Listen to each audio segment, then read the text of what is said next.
So welcome to the GVT Football Review Show, where we take a look at what went down in the most recent football games, and in this case, the Uefa Champions League, and precisely Wednesday's action. Now, first and foremost, let's take a look at what went down on Wednesday. It all started off in Krasnodar in Russia, where Chelsea recorded a 4-0 victory over the Russian side, with Frank Lampard's men firing on all cylinders, getting both the clean sheet and scoring 4 goals, exactly what the Chelsea fans would have wanted to see. And I've been screaming for over the past couple of weeks.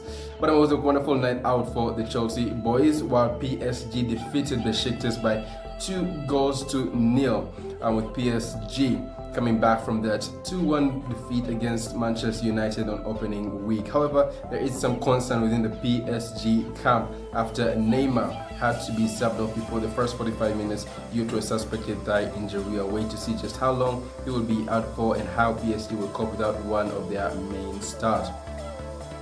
Ferencváros drew 2-2 against Dynamo Kiev, while FC Barcelona came out with a 2-0 victory against Juventus in Turin. Then in Belgium, Club Brugge and Lazio played out a 1-0 draw. Manchester United defeating RB Leipzig by 5-0, while Borussia Dortmund for that 2-0 victory over Zenit St. Petersburg. Then Rennes fell to a 1-0 defeat against Sevilla in Spain. So it was a thoroughly entertaining night in Europe on Wednesday. We took a look at what went on Tuesday. So to start off this review, we'll start off in Turin, where Juventus hosted FC Barcelona, with the old lady succumbing to a 2-0 defeat against the Blaugrana. Now, this is exactly what the doctor ordered for FC Barcelona after that humiliating defeat at the hands of Real Madrid in the El Clasico 3-1. They came up against one of the top teams in Europe in Juventus and got the victory. Now, to start off with this review, I'm going to start off with Juventus because I think they deserve to lose this game. They were the architects of their own downfall, and they were just shambolic, appalling, and abysmal on the night, and that gave Barcelona every reason to go ahead and win this game. Now, you can come up with all sorts of reasons. There are plenty of reasons as to why they lost this game. First of all, the coach seemed not to be prepared for this game. The formation just did not work. The players just did not pull up their weight. But my main angle to this loss has to be that, you know what, Cristiano Ronaldo was absent from this team. Juventus lacked their star man. Now, first and foremost, Andrea Pirlo, he's new to this coaching business, he's new to professional managing. And once he came into this Juventus side, the goal was, we're going to play around Cristiano Ronaldo, and we're going to make Cristiano Ronaldo the guy to get us the trophies that we want to win, the Serie A and the Champions League. But now, due to the COVID mishap where Ronaldo has tested positive for the coronavirus, that means he has to come up with a whole other different system, something that he was not prepared for in his debut season as a pro manager. And now it's turned out to be a nightmarish stint for him so far. Juventus just have not looked convincing, and I'm looking at last night's game in particular. Juventus lacked a target man. They not only lacked someone who they could get the ball to, but someone who could make things happen for them out of nothing. Now, Morata, yes, he put in the performance, he ran, but you know what? He scored 3 goals that were offside, and yes, you could say that he tried to get the balls, but the bottom line is his positioning was woeful, and that is interpreted in the offside goals that he scored. His positioning was awful, and just he could not affect the game in the way Pirlo would have wanted, the way the fans would have wanted, and the way Juventus would have wanted to get all 3 points. And that is down to no Cristiano Ronaldo. And then again, when Cristiano Ronaldo is in this lineup, in fact, if Ronaldo is in any team of the world, we all know he's one of the greatest of all time. And every time he steps onto the pitch, he's going to give 100%. And everybody around him then knows that we have to lift our standards at least a bit by a notch. And every time Ronaldo has been in the team, you find the rest of the Juventus players lifting their standards. You see the likes of Dybala, who turns out to be a superb player. The likes of Bernardeschi, for to go by recent years, every time he's given a chance, Douglas Costa, they would come up and be these players who give him the support system. But without Ronaldo in this team, it looks like Juventus are a headless chicken running around. And that is definitely one of the elements that I saw or I've been seeing within this Juventus side. Without Cristiano Ronaldo, everyone now tries to say everyone has this in them that, okay, now what do we do now? Okay, there are some quality players in there, but there is no clear plan. They don't look like a team with a plan at all. They look like a bunch of potential youngsters, a bunch of superstars, a bunch of quality players in there that just do not have a clear plan without Ronaldo, without a target man, without someone who, someone within that team that they know that we have to work towards his strength and we have to get the ball to him in order to make things happen. And at the same time, every time Ronaldo is on the pitch for any opposition, they know that we have to do our homework and keep this guy quiet. We have to make sure that we put him on a leash so that he has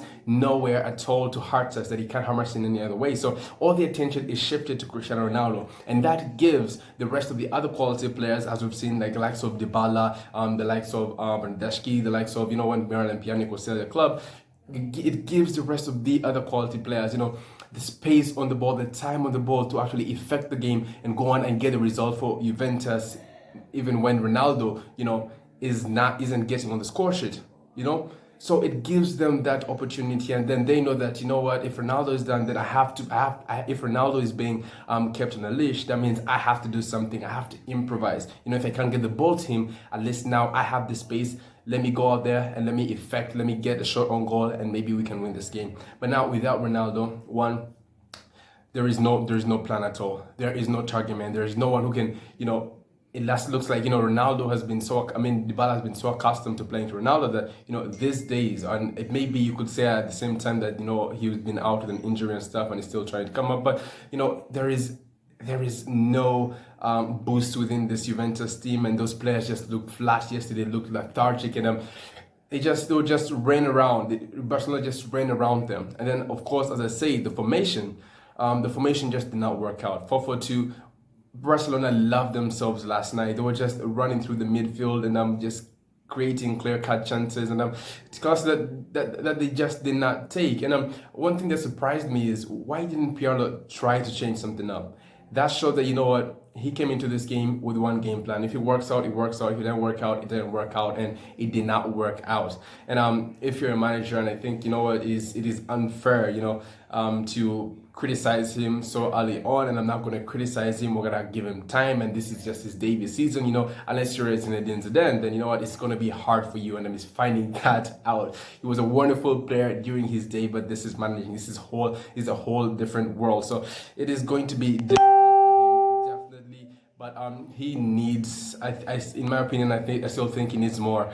He still needs more experience, and it was a rushed thing bringing Pirlo on into the helm at Juventus, but he is here, and if he's going to learn, then he's going to have to learn the hard way. He's going to have to try and get the results. He has to try and tinker things up with this Juventus side if he does not want to be in a position that he doesn't want to be in, and that is legible for being sacked. But on the night, Juventus were the architects of their own downfall.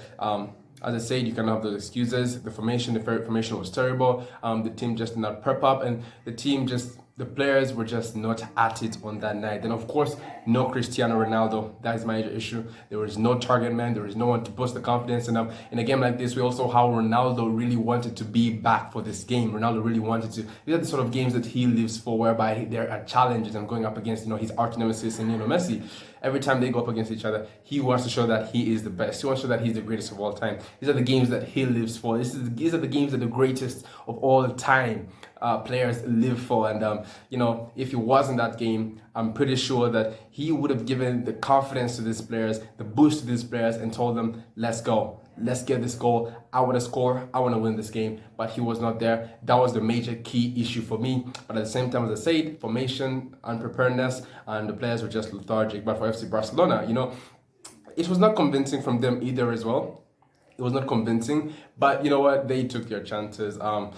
Well, the first goal, it was a deflected shot of the defender, went in. And Barcelona could have gotten 6 or 5 goals. That's just how bad Juventus were. But they did not take their chances. Lionel Messi made some, pretty bad decisions, in my opinion. Chances whereby, he could have gone in on goal, but he tried to walk into the goal. And, that cost them a lot. So Barcelona aren't their usual selves either at this current point in time. But, so they got the victory. That's the end result. You get all the 3 points. They scored 2 goals. And that that is what the fans want, that is what the players want. Now they move on. So we have to give them credit where credit is due. They took advantage of a pretty frail and unstable Juventus side at the moment, and they got the victory. But for Juventus and Pirlo, it is back to the drawing board, and he needs to, grow up fast. He's going to have to grow up fast, because if not, then, as I said, he'll find himself in a situation that he does not want to be in. But after Barcelona, 2-0 in Turin. Now we wait for the next game.